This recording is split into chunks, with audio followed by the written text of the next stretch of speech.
Genome annotations, protein coding genes.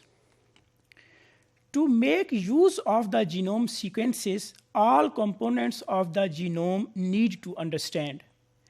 Assigning identities and function to sequences within the genome is called as genome annotation.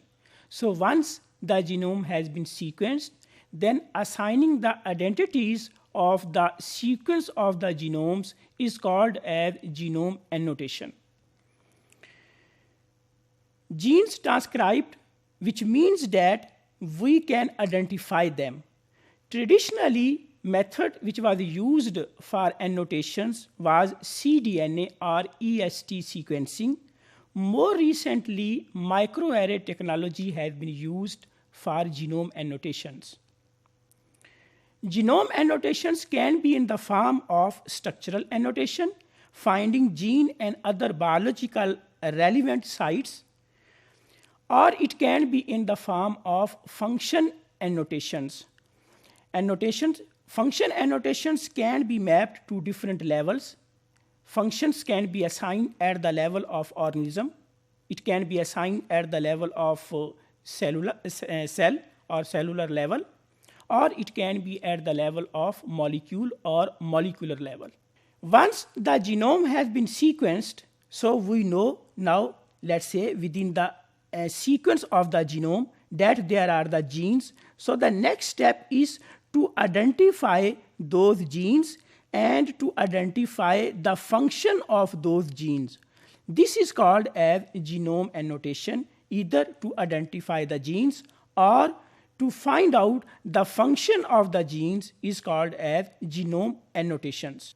Genes can be identified in vitro using computational tools. Protein coding genes have recognizable features. Those features they are open reading frame, codon biasness, non-transcriptional and translational start or stop codons, splice consensus sequence which is usually present at the boundaries of intron and exon. Protein coding genes has recognizable features. Software can be used to scan the genomes and identify those features. Some of the programs, they work quite well, particularly in case of bacteria and simple eukaryotes. So they can easily identify the genes within the sequenced genomes, or they can identify the functions of the genes. In case of higher eukaryotes, it is a little bit harder or difficult to identify the genes because there are a lot of long introns which are present within the genes.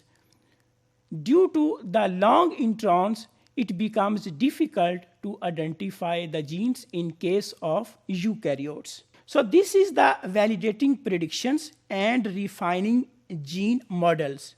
That validation of the predictions include match to previously annotated cDNA. If we already have an annotated cDNA, we can match the sequence with that annotated cDNA.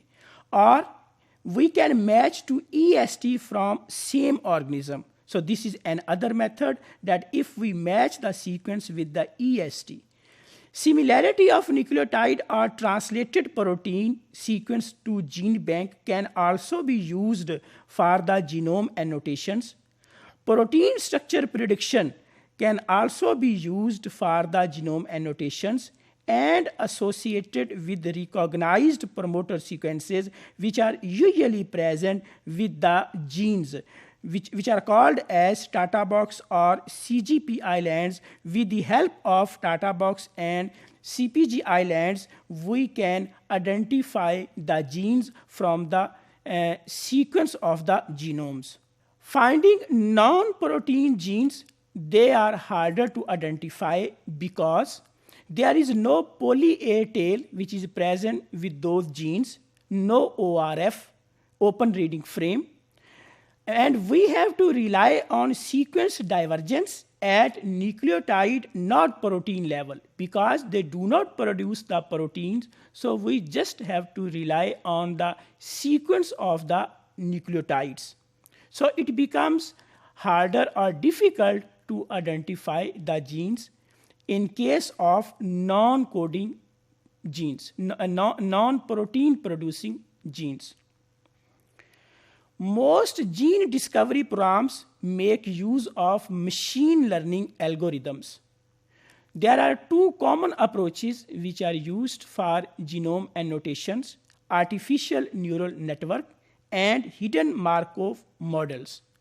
This is the example of hidden Markov model. Here we can see that this is the 5 UTR region, this is the 3 UTR region, and the initial exon, final exon. So based on this information that on 5 UTR there is a bigger gene region, that there is a 5 UTR region, 3 UTR region, and there are exons and introns.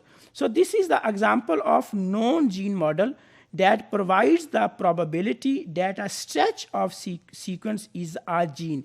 If within a sequence of our DNA there is a 5 UTR sequence, then there are exons and introns, and at the end there is 3 UTR region. So with the help of this program, we can identify that the stretch of the nucleotides seems to be a gene.